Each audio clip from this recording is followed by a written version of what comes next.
Olá, seja muito bem-vindo a esse pré-jogo especial. Tem título internacional em campo e tem a Flash Score deixando você na cara do gol. Tá acompanhando pelo YouTube? Seja bem-vindo. É novo no canal? Se inscreve, já deixa o seu like, comenta, compartilha para os amigos e dá sempre aquela moral. E olha, retribuição aqui, ó. Escanear o QR Code, pita aqui na sua tela, é o nosso aplicativo com muita informação na palma da sua mão.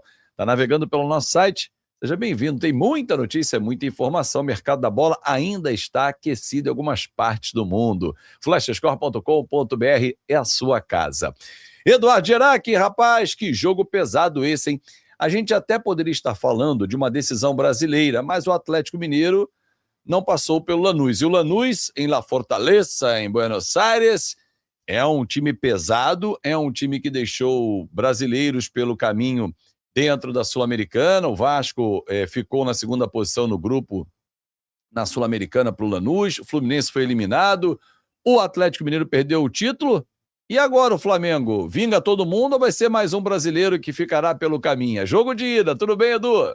Tudo bem, sim, Fábio. Um abraço a você, a todas e a todos. Bom, primeiro para dizer que assim, o Lanús está levando muito a sério essa disputa aí da Recopa, né? Inclusive, ele jogou pelo Campeonato Argentino só na sexta-feira e depois descansou. E mesmo na sexta-feira não colocou os seus principais jogadores, principalmente no ataque, né? Foi um time misto que o Lanús apresentou no Campeonato Argentino. E aí, já falando especificamente da equipe argentina, né? A equipe Grená, como é chamada lá, e você lembrou muito bem, né? Jogar em La Fortaleza nem sempre é fácil, às vezes tem muita pressão lá, é um estádio quase centenário para 47 mil pessoas. E aí, Fábio, um dos destaques dessa equipe do Lanús é o Rodrigo Castillo, né? Ele que é podemos dizer assim, o centroavante, aquele homem-gol ali do Lanús, ele que no ano passado, na Sul-Americana, temos os números dele aí na tela, né? Foram 11 finalizações, sendo 5 chutes na direção do gol e 3 gols. Ele que precisou de 188 minutos para fazer um gol. Ele jogou 7 vezes na Sul-Americana do ano passado. Você lembrou, né? O Lanús venceu o Galo na final e na fase de grupos ficou na frente do Vasco também, né? No grupo que tinham os dois times, o Lanús ficou em primeiro, o Vasco ficou em segundo, e aí o Lanús foi encaminhando aí a sua campanha de uma forma muito boa, né? Até chegar na final e ganhar nos pênaltis do Galo. E ele que fez um gol com a perna esquerda, 2 gols com a perna direita, não fez gol de cabeça, o centroavante do Lanús. 2 gols desses 3 foram dentro da área, 1 de fora da área. Ele que tem uma taxa de conversão aí de grandes chances de 50%. Ou seja, 2 bolas ele faz uma, ou pelo menos vem fazendo. Ele que continua sendo o homem principal no ataque do Lanús nesta temporada, né? No torneio Apertura, principalmente, que o Lanús está jogando lá na Argentina e está no meio da tabela, né? Mas a gente tem aí os números desse ano do Lanús, ou seja, até aqui, desde que começou o ano, o Lanús tem 5 jogos e mais um pela Copa da Argentina. E aí o desempenho são de 2 vitórias, 2 empates e 1 derrota. O que chama atenção em termos de saldo de gols é que se o Lanús fez gols, também fez 8, também está tomando bastante. Também tomou 8 gols já nessa temporada. O Lanús, lembrando que na Copa da Argentina, ele goleou 4-1 o Sarmiento de la Banda. Ou seja, mesmo um time fraco lá da Argentina, fez um gol no Lanús. Então isso aí pode ser uma boa notícia para a torcida no Mengão. Eu já daria uma dica aqui para o pessoal que curte uma aposta, né? Ambos marcam, porque o Flamengo é de marcar muitos gols e o Lanús de sofrer muitos gols, né? Apesar de ser uma final. Estava olhando aqui essa ficha que você passou do Rodrigo Castillo, ele que é cria do River Plate, passou pelo Unión, pelo Rinácia, pelo Deporte Madryn, sempre jogando na Argentina.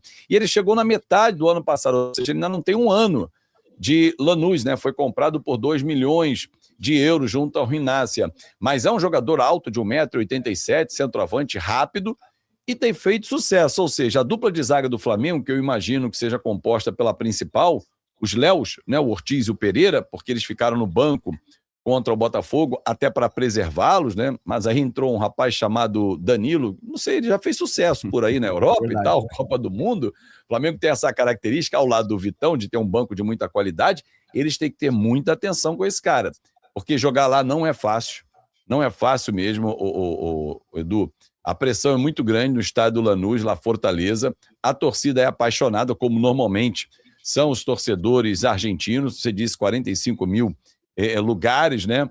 É um gramado bom, normalmente é um gramado de boas condições. Em alguns estádios da Argentina não temos estádios com boa qualidade do seu gramado. E agora, é o primeiro jogo. Qual é a estratégia, por exemplo, do Felipe Luiz? É segurar? É encaixar o time do Flamengo para decidir no Maracanã na outra semana? Porque tem muito isso. Quando você tem um jogo só, a estratégia muda, como foi a final da Libertadores contra o Palmeiras. Agora, 2 jogos, qual deve ser a estratégia do Flamengo, que tem apresentado bons números nesse início de temporada, Edu? Não, sem dúvida você tem toda a razão. Eu acho que o Flamengo tem que jogar um pouco mais recuado, vamos assim, nesse primeiro jogo, né? Claro, o Flamengo não tem essa característica, né, de ficar jogando só atrás, precisa ali do seu meio, principalmente para acelerar o jogo, né, contra a equipe do Lanús, mas no primeiro momento eu seria um pouco mais cauteloso lá em La Fortaleza. Lembrando também, né, a gente falou do Castillo, o outro destaque dessa equipe do Lanús é o Marcelino Moreno, ele que tem sido o grande organizador do meio-campo da equipe argentina, ele mesmo, ele que passou aqui pelo Coritiba, já no futebol brasileiro, ali no ano de 2023. Ele que nessa temporada tem 3 gols e 1 assistência com a camisa do Lanús. Agora, do lado do Flamengo, né? Claro, tem toda essa discussão aí se a questão física do Flamengo vai pesar muito ou não. Os próprios jogadores, né, estão dizendo que o Flamengo vai começar a voar quando a questão física estiver equacionada, né? Lembrando que estamos só no início de temporada, mas a gente viu os números do Lanús e agora os números do Flamengo. O Flamengo que jogou 8 vezes até aqui este ano com o seu time principal, tá? Eu já estou descontando aquelas primeiras partidas ali do Campeonato Carioca. E aí são 4 vitórias, 1 empate e 3 derrotas. E aí o que chama atenção, tudo bem, o Flamengo fez 15 gols, mas sofreu 9. Ou seja, esses 9 gols sofridos que realmente chamam muito a atenção do lado do Flamengo, né? O Flamengo que sempre foi um time bastante equilibrado. Aí você disse, né? Vamos ver quem que vai jogar no miolo da zaga. E aí tem a discussão também no meio-campo, né? Lembrando que o Flamengo não tem o Jorginho, né? Que continua fora por problemas médicos, e também não vai ter o Plata, que está suspenso. Então, fora isso, o time é aquele que vinha jogando, ou melhor, o elenco é aquele que vinha. O Pedro está de volta, né?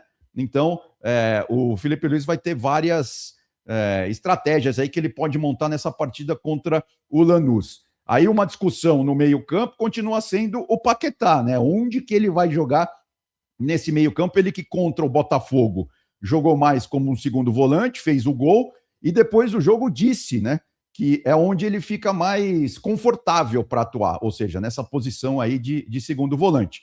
Então, assim, eu vejo o Felipe Luiz, ele ainda está meio que tateando aí o time do Flamengo, né? Ou pelo menos o meio-campo do Flamengo. Então vamos ver qual que vai ser o meio-campo que vai jogar aí, pelo menos nessa partida de ida aí contra o Lanús, né? Lembrando que o Flamengo segue sem o Jorginho, que está num trabalho de recuperação estabelecido pelo Departamento Médico Rubro-Negro, o Saúl, que se recupera de uma cirurgia. Então, aí são 2 jogadores importantes e principalmente o Jorginho, titular absoluto ali da posição. O De La Cruz foi poupado, né, no jogo de domingo contra o Botafogo em virtude do gramado sintético. Então, o De La Cruz não viajou com a delegação, não enfrentou a equipe do Botafogo, mas viajou com a delegação para Buenos Aires. Ele conhece muito bem o Lanús, quando jogava pelo River Plate. Então, assim, não sei se ele vai começar jogando. Agora, o Paquetá, você disse, ele começou jogando de 8, depois foi de 10 e terminou de 9. Ele jogou em 3 funções, né, no clássico com o Botafogo. Exato. Até quando estava de segundo homem, foi quando ele fez um belíssimo gol, numa boa tabela ali e tal, numa reclamação de falta dos jogadores do Botafogo. Mas ele é um jogador versátil, realmente. Ele é um jogador que aparece em várias posições no campo, que dá ao Felipe Luiz a condição de ir montando o esquema de acordo com as peças que tem na mão, e ele é um cara que encaixa em determinados lugares ali, e muito bem. Agora, o Arrascaeta começou no banco, esse é titular nessa quinta-feira, Edu, não tem conversa. Não, exato, eu acho que o jogo do Flamengo, né, do meio para frente, passa muito pelo Arrascaeta. Tem a dúvida também se o Paquetá começar o jogo como ele começou contra o Botafogo, quem deve ficar ao lado dele, né? Será que vai ser o Everton, por exemplo? Pode ser uma opção. Vai ser o Pulgar, né? O Pulgar está jogando mais, exatamente. O Pulgar está sendo mais efetivo ali no meio-campo. E tá bem, vivendo boa fase, fez um belíssimo gol contra o Vitória, jogou bem contra o Botafogo. Tem também o Samuel Lino, né, que começou contra o Botafogo pelo lado esquerdo, já no ataque. Ele que também disse que está cada vez mais à vontade no Flamengo, que quer mostrar serviço, enfim. Ou seja, o Felipe Luiz só tem problemas bons ali, né? Tem várias peças ali que ele pode escolher do meio para frente. E aí a gente tem também, só para reforçar isso que a gente está discutindo, a questão do Flamengo. O Flamengo está um time ainda sem pegada, né? Principalmente no sistema defensivo, né? E os números contra o Vitória, por exemplo, deixam isso muito claro. O Vitória fez 21 desarmes nessa última partida do Mengão pelo Campeonato Brasileiro, a virada sobre o rubro-negro lá da Boa Terra por 2-1. Você vê na linha ali de desarmes, né? O Vitória desarmou 21 vezes na partida e o Flamengo só 13. Né? O Flamengo fez mais faltas, 21 faltas contra 12 do Vitória, o que mostra que os jogadores do Flamengo muitas vezes ainda estão chegando meio atrasado, né? Nos lances ali, tá faltando aquela pressão sobre a bola que o Felipe Luiz tanto gosta, né? Em termos de posse de bola, por exemplo, 56% do Flamengo, 44% do Vitória. Ou seja, o Flamengo que gosta demais de ter a bola, ficou quase ali no 50-50 com o Vitória, né? Então, realmente são essas as características que o Flamengo precisa virar chave o quanto antes. E contra o Lanús, né, uma oportunidade tanto para o Flamengo. E aí aquela coisa também, né, Fábio, que hoje o futebol é muito a questão psicológica, muito a questão mental também, né? Porque, assim, o Flamengo que esse ano, como todos os anos mais recentes, né, começa com sonhos muito altos, né, com sonhos de Libertadores, de Brasileiro de novo, até que ponto a Recopa tem um peso grande ou gigante, por exemplo, para o Flamengo? Agora, do outro lado, já sabemos que sim, né? Porque o Lanús é um time de médio para pequeno dentro do cenário argentino. É muito difícil, por exemplo, para ele ser campeão argentino, né? Contra os grandes ali da região metropolitana de Buenos Aires, principalmente. Então, é nessas Copas que o Lanús, muitas vezes, nos últimos anos, tem conseguido dar uma alegria para sua torcida. Então, não há dúvidas que o Lanús, do ponto de vista mais mental, mais psicológico, vai com tudo para essa decisão da Recopa, né? O Lanús que já tem 2 sul-americanas. A outra, lá em 2013, venceu a Ponte Preta, né? Na final, na decisão. Olha, só um detalhezinho do último jogo do Flamengo, em que o Felipe Luiz poupou alguns titulares. Ele deixou no banco Rossi, Léo Ortiz, Léo Pereira, Alexandro, De Arrascaeta, Everton Cebolinha, Luiz Araújo e Pedro. Exato. O problema é que ele só pôde mudar 5 vezes. E olha a quantidade de bons jogadores que ele deixou no banco para um time forte que entrou em campo ainda. Exato. E na zaga jogou o Vitão, né? Que tem já jogado bem. E Danilo. Agora tem mostrado serviço, sim. Então, sem dúvida, é um jogo bastante interessante aí para a gente acompanhar aqui na Flash Score. E o Matheus Damascena vai contar tudo pra gente e vai ficar de olho também no Pedro, porque ele ia entrar contra o Botafogo, foi conversar com o Felipe Luiz, o Felipe disse na coletiva, já que ele não entrou, reclamou de uma dor no adutor, viajou, tá com a delegação, relacionado, começa ou não como titular, a gente vai saber daqui a pouco, mas se entrar em que condições, vai estourar, não vai estourar, tá se poupando, foi só uma dor leve, enfim, vamos aguardar também, porque o Pedro é uma peça super importante para o Flamengo também. Edu, é jogo de ida apenas, hein? A volta, a grande decisão, acontece dia 26 no Maracanã. E com certeza vamos saber lá quem vai ser o campeão da Recopa Sul-Americana. Lembrando que o Flamengo já iniciou a temporada perdendo um título, né? A Supercopa do Brasil para o Corinthians. E agora quer fazer jus aí à fama de favorito e levar esse título em cima dos argentinos. Mas a primeira batalha é na Argentina. Forte abraço, Edu. Até a próxima, amigo. Valeu, Fábio. Abração. Até mais. Valeu, muito obrigado a você pela sua companhia. Deixou seu like, comentou, compartilhou com os amigos. Muito obrigado. É novo? Se inscreve no nosso canal e baixe o aplicativo também Flash Score. Aparece sempre aqui no cantinho da sua tela. É muita informação na palma da sua mão. Porque aqui é assim, a Flash Score, você lê o jogo como ninguém.